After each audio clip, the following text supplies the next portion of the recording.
जनपद पंचायत बैठक में जमकर मचा घमासान, सत्ताधारी दल की जमकर हुई बेइज्जती। हाथ पे हाथ धरे बैठे रहे राजनेता। जनप्रतिनिधि से पूछे गए सवाल से नाराज एसडीएम बैठक छोड़ कक्षा से बाहर निकली। बैठक परिवर्तन की सूचना न दिए जाने से आदिवासी जनप्रतिनिधि जनपद अध्यक्ष को लगी ठेस। लगातार किया जा रहा आदिवासी जनप्रतिनिधि का अपमान। सबिता बोसम पूर्व निर्धारित समय पर जनपद अध्यक्ष और उपाध्यक्ष 11 बजे ही पहुंच गए।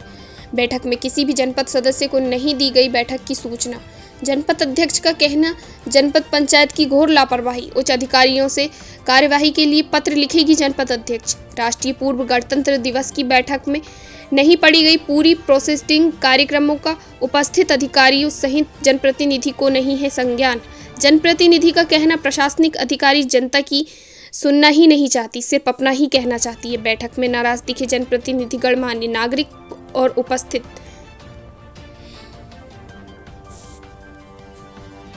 कलेक्टर का तबादला हो जाता है। आज हमारे दो बड़े जनप्रतिनिधि वहां पर बैठे हुए थे।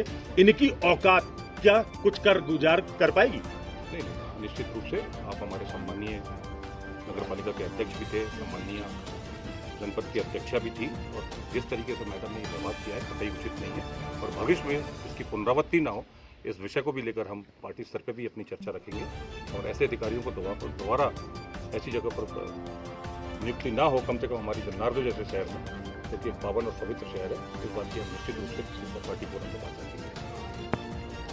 हमारे समस्त पत्रकारगण, हमारे समस्त जनप्रतिनिधिगण 2 बार जनपद में आए, और किसी प्रकार की भी किसी को कोई सूचना ना हमारे जनपद सदस्यों को जनपद के माध्यम से कोई सूचना प्राप्त हुई, और 2 बार ये बैठक स्थगित करने के बाद भी अगर मैं एसडीएम मैडम से जब पूछा गया तो उन्होंने जिस तरीके से जवाब दिया, ये कतई उनको शोभा नहीं देता, और ये उचित नहीं था उनके पद को लेकर, उनके पद को लेकर। एक जनप्रतिनिधि लेट चालू हुई थी तो निश्चित रूप से जिस तरह से जिस तरीके से उन्होंने जनप्रतिनिधि के साथ बर्ताव किया, ये कतई शोभनीय नहीं था कि एसडीएम जैसे अधिकारी को लेकर, और ये निश्चित रूप से ये विषय ऊपर जाएगा, और भविष्य में कोई ना कोई एक ऐसा कदम उठाया जाएगा जिससे भविष्य में इसकी पुनरावृत्ति ना हो। इस बात की भी हम सब चिंता करेंगे। बैठक में जैसा कि आधा घंटा कार्यक्रम और 26 जनवरी के लिए आहूत की गई इस बैठक में आज क्या रहा, पहले बताएं।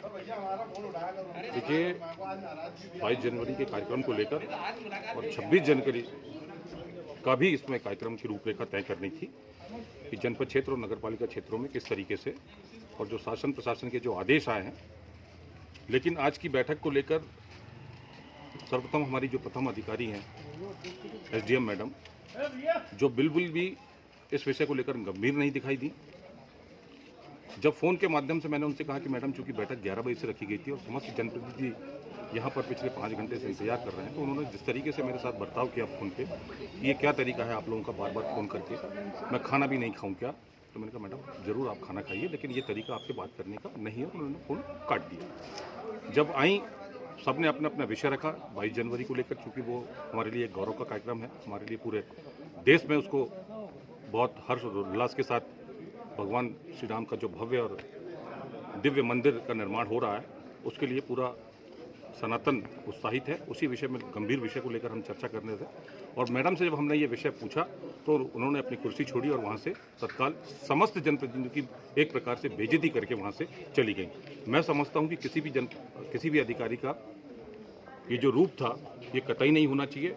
ऐसा प्रतीत होता है जैसे ना इन्हें शासन ना प्रशासन का कोई भय नहीं है, और जितने समस्त जनप्रतिनिधि ने उनकी एक प्रकार से अवहेलना की। ना तो नगर पालिका से सूचना नहीं दी।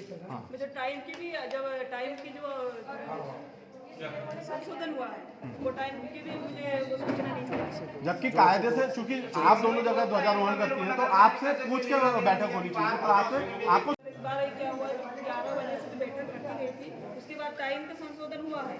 वो टाइम के संशोधन होने की सूचना मुझे नहीं दी। क्या ये अपमान नहीं है? ये मेरा अपमान है। एक आदिवासी